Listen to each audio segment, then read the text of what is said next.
오늘 우리가 읽은 본문은 바리새인들과 그 서기관들이 예수님께 질문을 함으로써 예수님께서 그것에 대해 답을 하고 난 후에 그 대답에 대한 풀이를 제자들에게 해 준 것입니다. 오늘 본문 앞인 그 앞에 15장 그 1절과 2절을 보면 예루살렘으로부터 온 바리새인과 서기관들이 예수님께 따지듯이 묻습니다. 여기 등장하는 바리새인들과 서기관들은 예루살렘의 그 사내들인 공회에서 파견된 일명 종교 조사단 정도라고 할 수 있겠죠. 그 당시 유대 교권주의자들은 예수님의 세력이 점점 커지는 것을 보고 또 인기가 많아지는 것을 보고 위기를 느끼면서 뭔가 예수한테 꼬투리 잡을 것이 없나 해서 그 종교 조사단을 보낸 것입니다. 특히 그들은 신학 논쟁을 통해 예수님을 이단으로 몰아서 무너뜨리려고 했습니다. 그들이 예수님께 이렇게 묻죠. 당신의 제자들이 어찌하여 장로들의 전통을 범합니까? 떡 먹을 때 손을 씻지 않았습니다. 여기서 장로들이란 모세의 율법에 능통한 서기관들 및 그 종교 지도자들을 가리켜 사용되던 용어였습니다. 그리고 그런 장로들은 율법 해석의 권위를 또 공식적으로 인정받았습니다. 그래서 그들의 해석은 그 구전으로 내려오다가 전통이라고 불리는 일종의 행위법으로 그 집대성되게 됩니다. 특히 바벨론 포로 생활 이후부터 유대고 랍비들은 고대의 전승 자료들을 집대성해서 세세한 생활 규칙들을 이제 만들어내죠. 예수님 당시에도 이미 장로들의 전통이 있었는데 이는 조상으로부터 구전으로 내려오던 그 규례들이었습니다. 특히 그 바울 사도와 베드로 사도 당시에도 조상의 전통 또 사람의 전통이라고 불리는 이런 장로들의 전통이 있었습니다. 그런데 문제는 유대 사회에서 장로들의 전통이 그 하나님의 계명인 그 모세의 율법보다 더 중요하게 된 것이죠. 사실 유대인들은 하나님께서 주신 율법은 모세 오경 외에도 하나님이 선지자들을 통해 구전으로 주신 율법이 있다고 생각했습니다. 이런 면에서 장로들의 전통은 그 카톨릭의 전통과 매우 유사하죠. 카톨릭이 교회 전통과 그 성경의 권위를 동등성상에 여기는 것처럼 유대교 역시 장로들의 전통을 모세의 율법만큼 중요하게 여겼던 것이죠. 아무튼 장로들의 전통을 절대 권위로 삼던 바리새인과 서기관들이 말씀 그 자체이시며 말씀의 근원이시고 심지어 모세에게 율법을 주신 하나님의 아들 예수님께 따지러 찾아온 것이에요. 그러면서 그들은 장로들의 전통으로 예수님을 공격했습니다. 당신의 제자들이 떡 먹을 때 손을 씻지 않았습니다. 식사 때 손을 씻는 규례는 그 장로들의 전통에 있는 그 내용입니다. 그 내용을 보면 효과적인 정결 의식을 위해서 얼마만큼의 물을 사용해야 하는지 또 어떻게 손을 닦아야 하는지 등 그 손을 씻는 행위들을 담고 있습니다. 그 내용의 일부를 보면 이렇습니다. 만일 한 사람이 한 그릇의 물로 한쪽 손에 붓는다면 그의 손은 정결하다. 그러나 만일 한 그릇의 물을 두 손에 붓는다면 그 손이 불결하다. 하지만 4분의 1통 이상의 물을 더 붓는다면 그의 손은 정결하게 된다. 아무튼 종교 조사자는 예수님의 제자들이 손을 씻는 예식을 행하지 않고 그 떡 먹는 것을 보고는 장로들의 전통으로 예수님을 넘어뜨리려고 한 것입니다. 이때 예수님께서 그 종교 조사단에게 이렇게 대답하십니다. 너희는 어찌하여 너희의 전통으로 하나님의 계명을 범하느냐. 그러니까 예수님께서는 바리새인들과 서기관들이 장로들의 전통으로 하나님의 계명을 범하고 있다. 이 사실을 지적하고 계신 것이죠. 즉 예수님의 제자들이 장로들의 전통을 어기는 것은 뭐 그렇게 죄가 되진 않지만 바리새인들과 서기관들이 장로들의 전통으로 하나님의 계명을 어기는 일은 본질적으로 죄이며 근원적인 죄다. 이것을 죄악이다. 이것을 지적하는 것입니다. 그러면서 예수님께서는 장로들의 전통이 어떻게 하나님의 계명을 무너뜨리는지 예를 드셨습니다. 그게 4절에서 15장 4절에서 6절입니다. 우리 같이 한번 읽어보겠습니다. 시작. 이르셨으되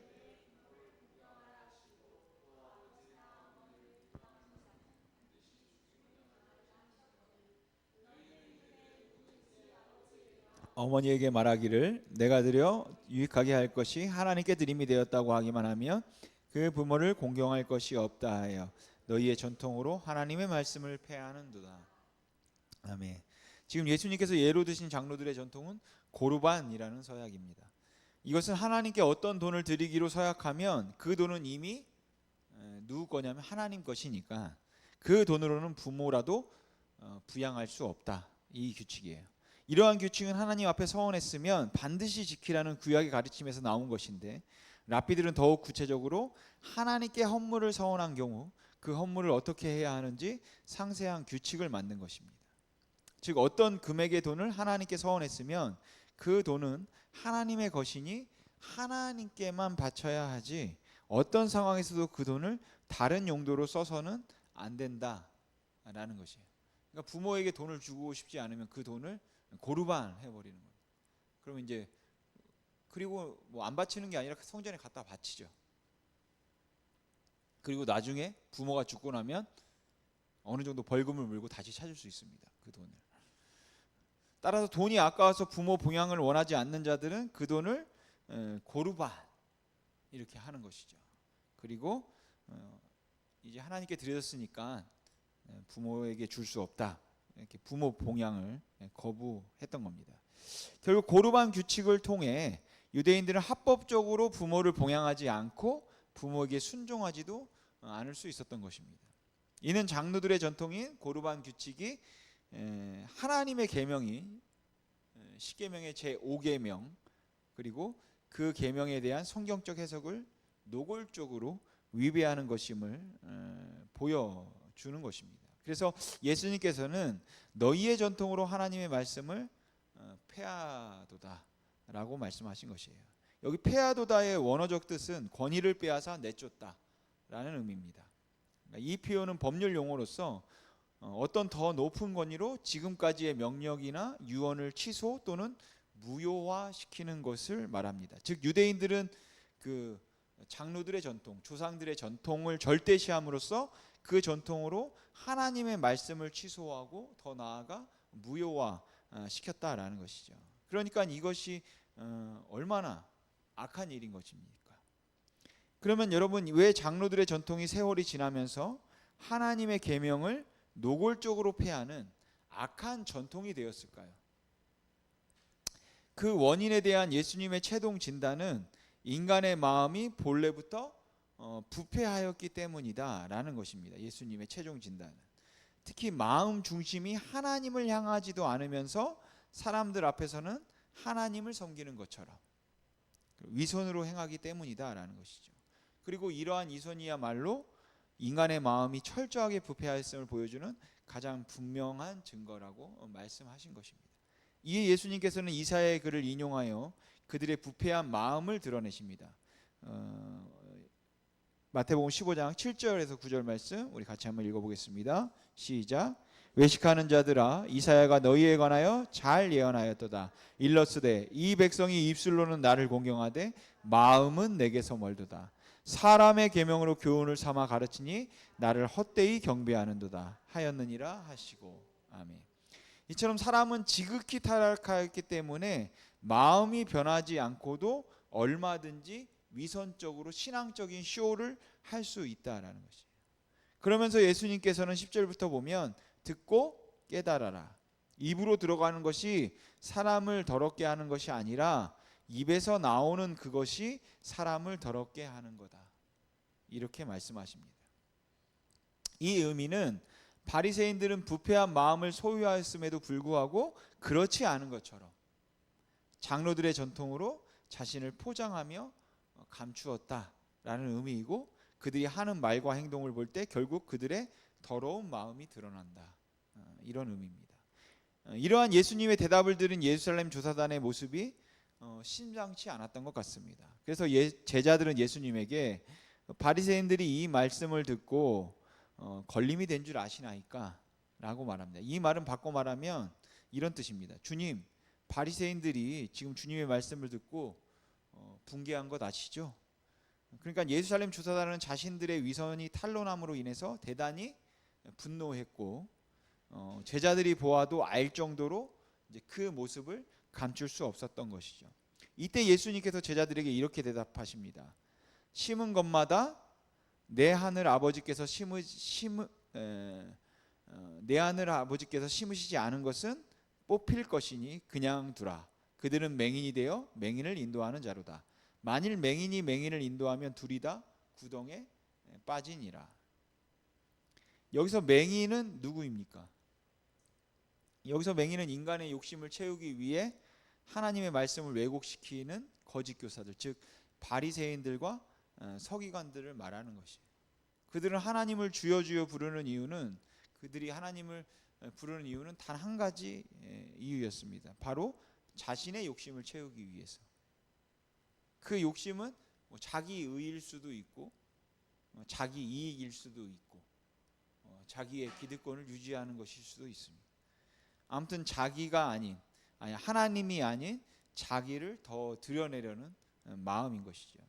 그러나 그렇게 자신의 욕심을 위해 하나님의 말씀을 다루는 자들은 결국 구원의 진리에 이룰 수 없다라는 것이에요. 우리 디모데후서 3장 6절에 7절 말씀 같이 읽어보겠습니다. 시작. 그들 중에 남의 집에 가만히 들어가 어리석은 여자를 유인하는 자들이 있으니 그 여자는 죄를 중히 지고 여러 가지 욕심에 끌림 바 되어 항상 배우나 끝내 진리의 지식에 이를 수 없느니라. 아멘. 이처럼 인간의 사욕을 채우기 위해 하나님의 말씀을 다루는 자들은 오늘 이 바리새인들처럼 위선자들이 되며 종국에는 구원에 이르는 진리의 지식에 이를 수 없다라는 것입니다. 그러면 맹인을 따르는 자들은 누구겠습니까? 그들 또한 자신들의 부패한 마음을 전혀 깨닫지 못한 채 인본주의, 거짓 교리의 전통을 추종하는 자들인 것이죠. 하지만 그들도 결국 거짓 교사들과 함께 영원히 나오지 못할 구덩이에 빠져 멸망하게 된다라는 겁니다. 우리 같이 데살로니가후서 말씀과 계속 디모데후서 말씀 좀 읽어보겠습니다. 데살로니가후서 2장 11절 12절 말씀입니다. 시작. 이러므로 하나님이 미혹의 역사를 그들에게 보내사 거짓 것을 믿게 하심은 지 않고 불의를 좋아하는 모든 자들로 하여금 심판을 받게 하려 하심이라. 계속해서 디모데후서 말씀입니다. 시작. 때가 이르니 사람이 바른 교훈을 받지 아니하며 귀가 가려워서 자기의 사욕을 따라 스승을 많이 두고 또 그 길을 진리에서 돌이켜 허탄한 이야기를 따르리라. 아멘. 근데 이와 같은 예수님의 설명을 들었음에도 불구하고 제자들은 아직 아무것도 깨닫지 못하고 있었습니다. 그래서 예수님께서 반복해서 강조하시죠. 오늘 본문 18절에서 20절 말씀 같이 한번 읽어보겠습니다. 시작. 입에서 나오는 것들은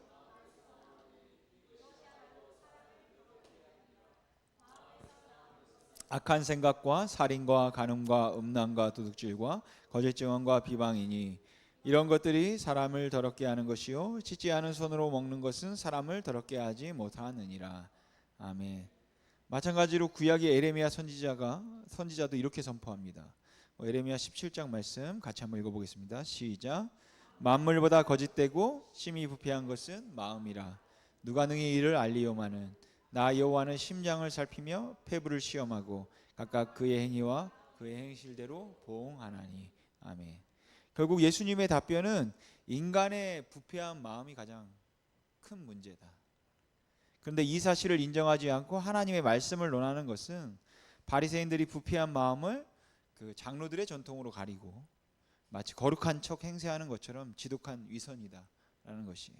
그리고 바로 그 위선은 아무리 많은 종교와 거룩과 사랑의 탈을 쓰더라도 노골적으로 하나님을 속이고 도전하는 것이며 나아가 위선에 갇혀 있는 한 구원의 길을 찾을 수 없다. 이것을 알려주신 것입니다. 여러분, 그 구원의 길은 누구입니까? 바로 예수님이죠. 나는 길과 진리요 생명이다 라고 말씀하신 구원의 길은 오직 예수님입니다.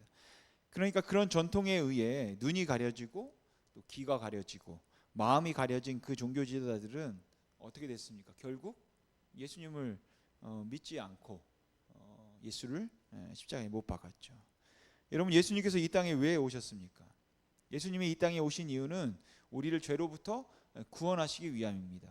근데 죄로부터 구원하는 것은 죄값을 치러 영원한 지옥에 있어야 하는 우리를 법적으로 구원하는 것도 포함하지만, 부패한 우리의 마음을 깨끗하게 씻어 새로운 마음으로 바꾸어 주는 것도 포함됩니다. 인간의 마음은 전적으로 타락하였기 때문에 인간 스스로는 자신을 깨끗하게 할 수가 없다라는 것이죠. 그렇게 인간의 마음은 스스로 깨끗해질 수 없지만 그리스도에게서 나오는 생수로 그 마음을 여러분 씻을 수 있습니다. 그리고 그 생수는 보혈의 구속으로부터 생수를 가져오시는 성령의 역사이고 또한 하나님의 말씀이다라는 것이죠.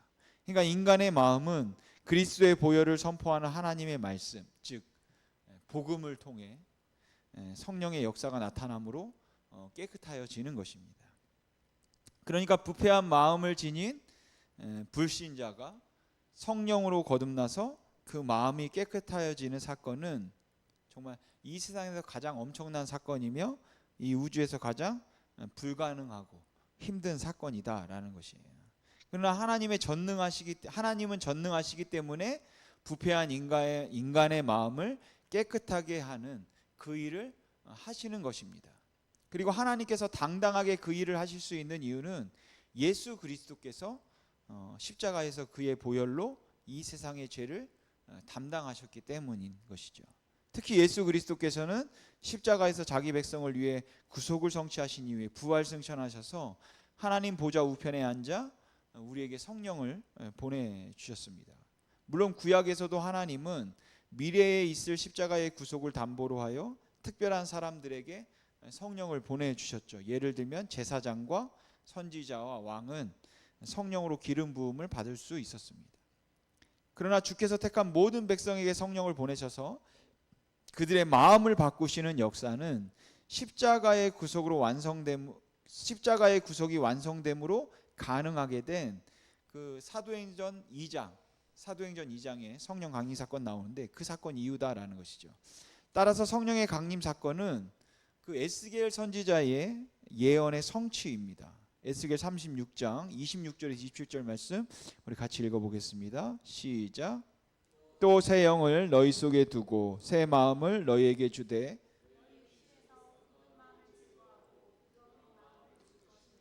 또 내 영을 너희 속에 두어 너희 내 율례를 행하게 하리니 너희가 내 규례를 지켜 행할지라.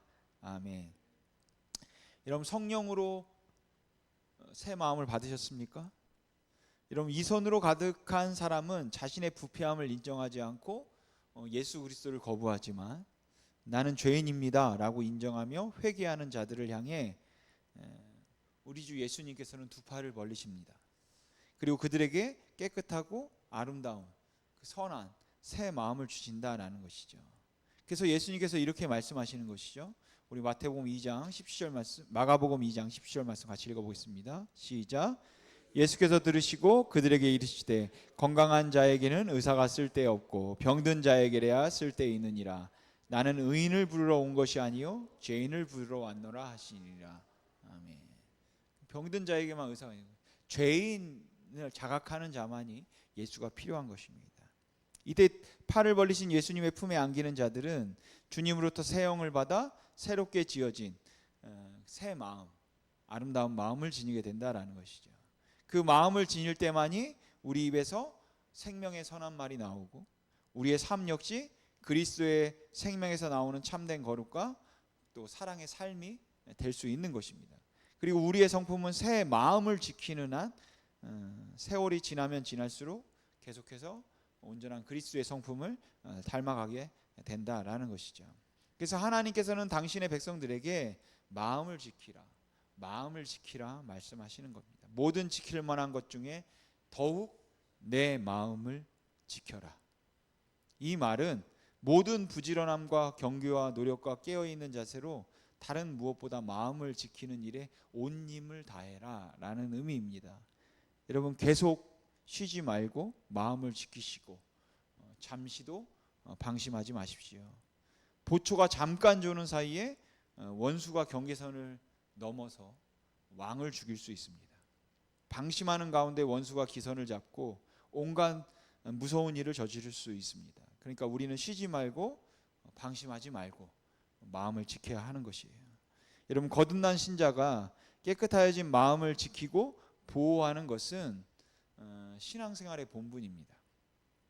깨끗하여진 마음을 더럽히지 않기 위해 마음을 지키고 보호하는 일, 그것이 바로 신자가 부지런히 감당해야 할 중요한 우리의 과제다라는 것이죠. 내 마음을 지키는 일은 하나님께서 내게 맡기신 굉장히 중요한, 아주 중요한 임무입니다. 사실 자신의 마음을 지키는 일을 우리가 어떻게 보면 신앙생활의 전부다라고 해도 과언이 아닐 겁니다. 존 버년의 그 거룩한 전쟁은 신자가 마음을 지키는 싸움에 대한 지키는 것에 대한 그것을 다룬 위대한 유화 작품이거든요. 그 책에 보면 신자의 마음 속에는 마귀가 남겨놓은 반란군들이 있고 마음 외부에는 수많은 원수들이 공격할 기회를 틈타고 있습니다. 마음 속에 있는 반란군은 틈만 나면 우리의 마음 보좌를 차지한 후에 외부의 원수들과 내통하여 그 마음이 마귀에게 항복하여 죄를 짓게 합니다. 그리고 마음이 죄를 짓고 나면 그 마음은 마귀의 포로가 되어 꼼짝 못하게 됩니다. 물론 거듭난 신자는 그때 회개하고 주의 이름을 부르면 언제든지 주께서 달려와서 그 마음을 구원해 주시고 다시 보혈로 깨끗하게 씻어 주십니다. 하지만 내부 반란분에게 마음을 빼앗긴 시간만큼 하나님의 영광은 땅에 떨어지고 우리의 삶은 악을 위해 사용되고 마귀는 승승장구하면서 기뻐하게 된다라는 것이에요. 그럼 이런 결과를 빚지 않기 위해서 우리는 어떻게 해야 하겠습니까? 철저하게 마음을 지켜야 한다라는 것이죠. 보초를 세워 지키고 두 겹 세 겹으로 안전장치를 두고 마음 보좌를 지켜야 함을 잊지 마시기 바랍니다. 그렇게 마음의 성을 지키는 것은 신자가 평생, 우리가 어쩌면 평생 하나님 앞에서 해야 할 일이다라는 것이죠. 여러분, 요한 1서에 보면 이런 말씀이 있습니다. 우리 같이 한번 읽어보겠습니다. 시작. 이 세상이나 세상에 있는 것들을 사랑하지 말고 아버지의 사랑이 그 안에 있지 아니하니. 아멘. 여러분, 이 세상을 사랑하면 하나님을 사랑할 수 없습니다.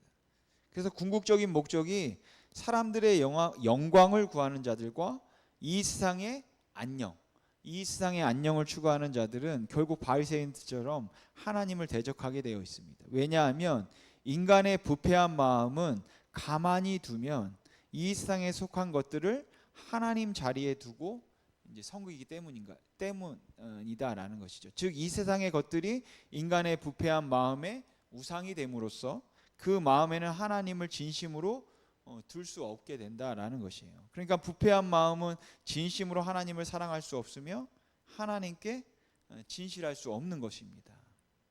그래서 사도 바울은 이렇게까지 말합니다. 골로새 3장 1절 2절 말씀 같이 읽어보겠습니다. 시작. 그러므로 너희가 그리스도와 함께 다시 살리심을 받았으며 위의 것을 찾으라. 거기는 그리스도께서 하나님 우편에 앉아 계시느니라. 위의 것을 생각하고 땅의 것을 생각하지 말라. 아멘. 여러분, 위의 것, 영원한 것을 생각하고 붙드시기 바랍니다. 여러분, 세상을 사랑하고 하나님을 사랑할 수는 없습니다. 우리가 세상 것이 필요하긴 하지만 그것은 필요한 것이지 우리가 사랑할 대상은 아니. 궁극적인 목적은 아니다.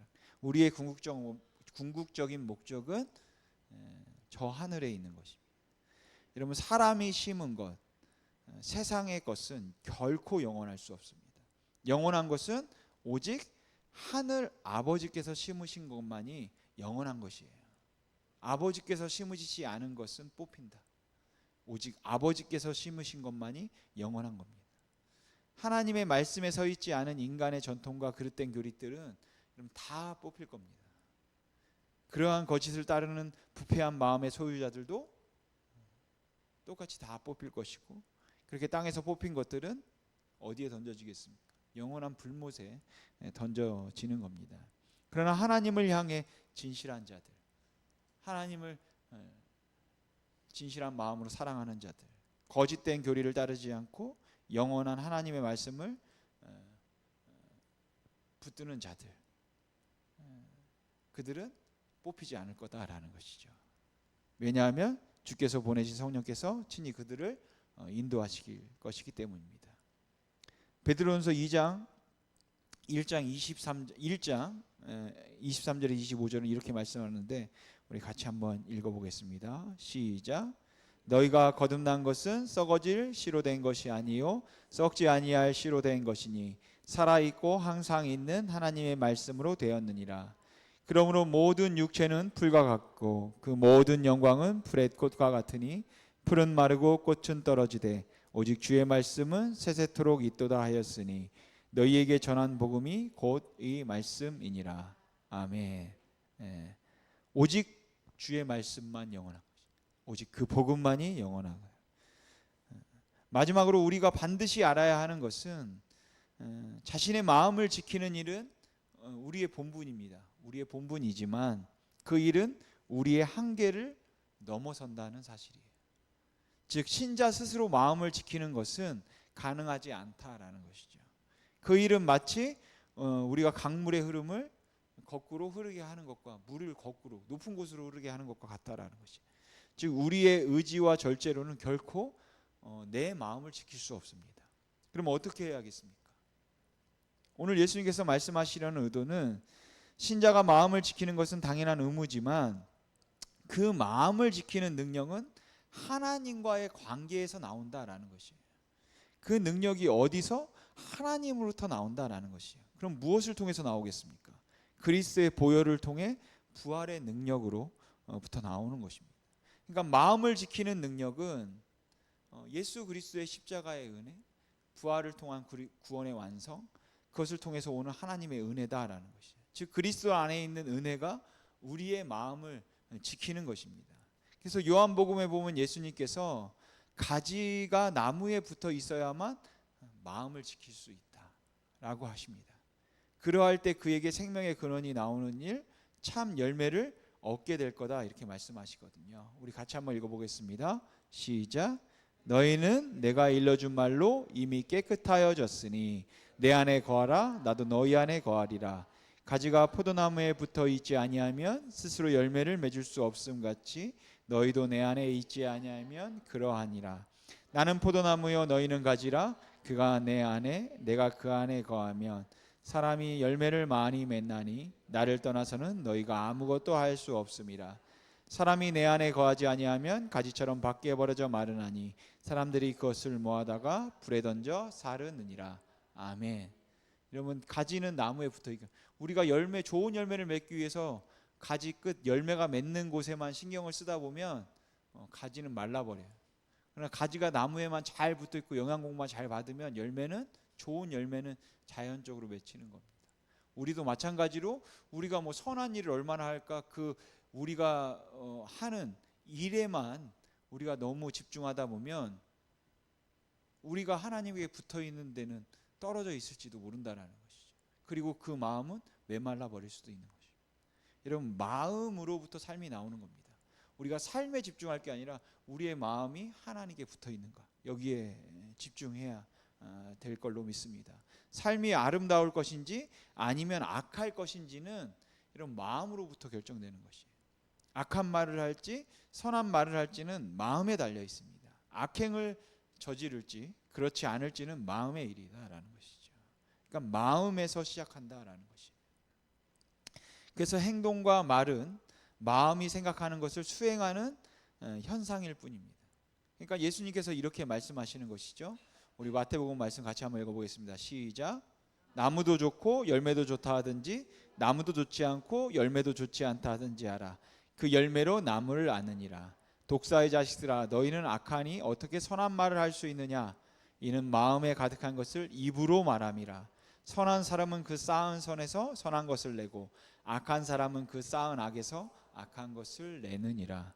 아멘. 여러분 신앙의 본질은 마음입니다. 그것이 바로 예수께서 위선된 바리새인들과 서기관들에 빗대어 모든 사람들에게 알리신 여러분 진리인 것이에요. 그러니까 마음을 지키는 일은 정말 우리에게는 너무너무 중요하다라는 것이죠.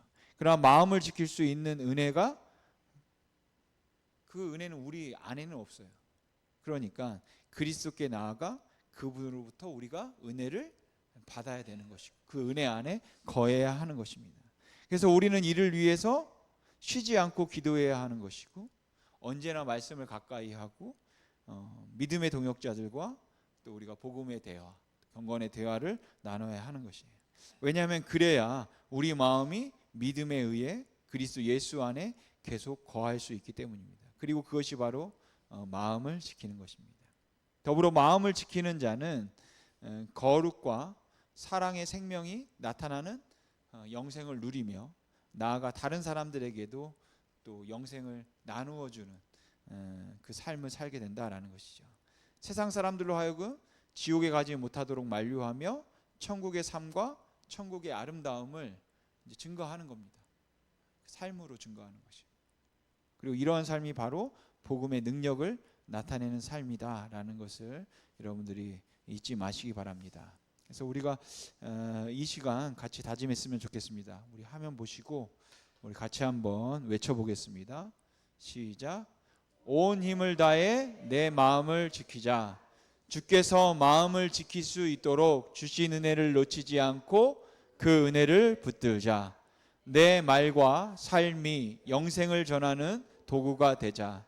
이 세상을 사랑하지 않고 오직 영원하신 하나님과 그분의 말씀을 사랑하며 순종하자. 아멘.